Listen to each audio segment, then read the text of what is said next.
Hey, Patrick Coffin here. I want to let folks know that although the full video iteration of the Patrick Coffin Show is no longer available to non-members of Coffin Nation, I am going to be doing these walk and talks and some other tutorials, so there's going to be lots of free content on my YouTube channel. And that includes a tutorial I'm getting ready for to teach the traditional wet shave. This is the way your grandpa shaved. And I was converted to the technique about, 4 or 5 years ago, and I'll never go back, and there's a bunch of reasons why.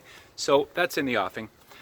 But in this walk and talk, I wanted to share something that I read in the headlines, and it kind of got under my skin and started to bother me. But before I talk about it, I do want to apologize for these impossibly cool glasses. The sun is low here in Southern California, and I'm frankly worried that the cool factor, the sheer magnitude of cool of the glasses is going to cause some kind of short circuit on the YouTube channel. I hope that doesn't happen, and I hope you're not too distracted by the level of coolness with the glasses. But here's the story that kind of got my goat. It's a story that originates in Australia, but believe me, its tentacles have already reached American shores. And it's the issue of the state getting involved in the working of a religion, specifically the ACT, the Australian Capital Territory in South Australia. It's near the Diocese of Adelaide, and the capital, of course, is Canberra, Australia. They passed a law not too long ago that's going to come into effect on the last day of March next year, so March 2019. And the point of the law is to force Catholic priests to disclose things they hear in the sacrament of confession. Now, on the surface, the motivation seems to be, well, if a priest hears of someone who sexually abuses a child, say, then that should be an exemption. And so the motivation is to catch evildoers.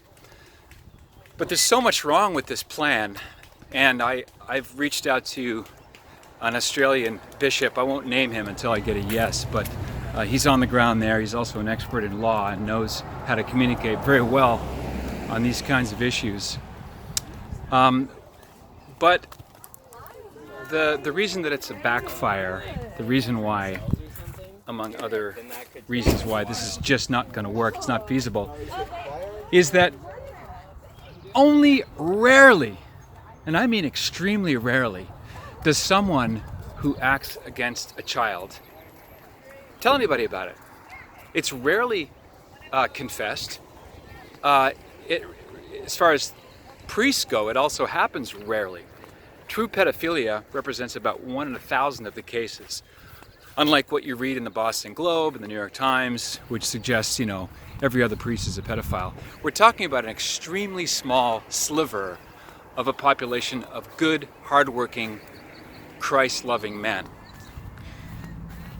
So, what kind of person who's guilty of this crime is going to fess up anywhere, unless they're caught? The chances are so slim so as to make this law absurd on its face. And what if a child says in the context of confession that he or she has been abused in some way? Well, the priest can say, encourage the person to tell a trusted adult to disclose it. Go to whatever trusted authority that they can. There are many ways to limit the damage of something like that without the state forcing priests to disclose the contents of confession. Not surprisingly, the Anglican Archbishop of Adelaide has already caved. He said, of course, priests in the Anglican stream, as it were, they will certainly make an exception, and so their seal of confession is dead.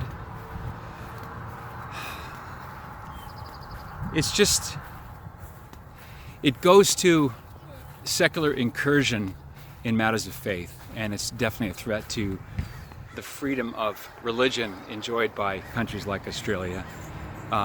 It almost happened here in Louisiana. the state of Louisiana was trying to pass such a law in Baton Rouge, I believe it was. The Supreme Court didn't hear it, and they sent it back, and thanks be to God, the Supreme Court of Louisiana ruled in favor of the Catholic Church, which is a great ruling for religious freedom. Priests have to be free to live out their vows. If a single priest were to disclose what has happened in confession, by the way, in history I'm sure it's probably happened, I've never heard of it happening. Priests, even the most kind of wackadoodle liberals, are very, very concerned about the integrity of that sacrament. Priests are not even allowed to tell anyone whether a confession even happened, let alone what was said during the confession.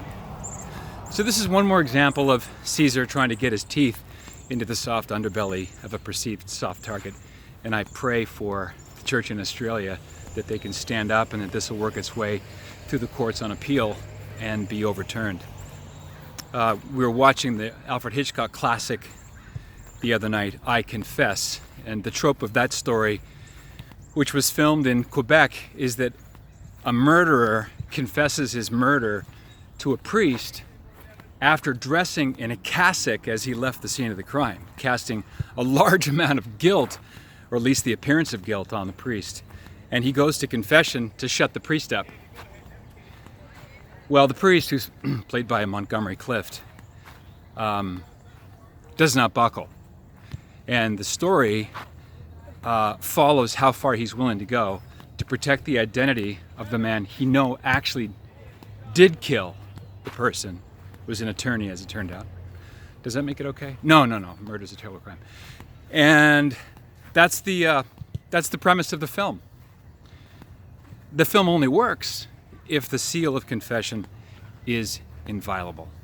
And any priest worth his salt will gladly go to jail rather than reveal something that was disclosed to them in that most sacred sacrament of confession.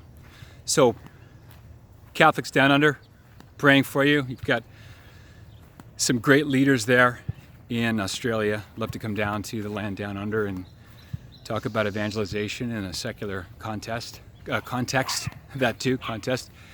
And so that's it. I'm going to be talking more about it on the Patrick Coffin Show, but I wanted to do this little walk and talk as a way to bring it up, because it's not something that's going to go away. I think the more incursions on the part of the government into the workings of the church, the more Christians everywhere of every stripe have to pay attention, because they're next. You know the old story. They came for the Jews. I wasn't a Jew, so I didn't do anything. They came for the Lutherans. I wasn't Lutheran, so I didn't do anything.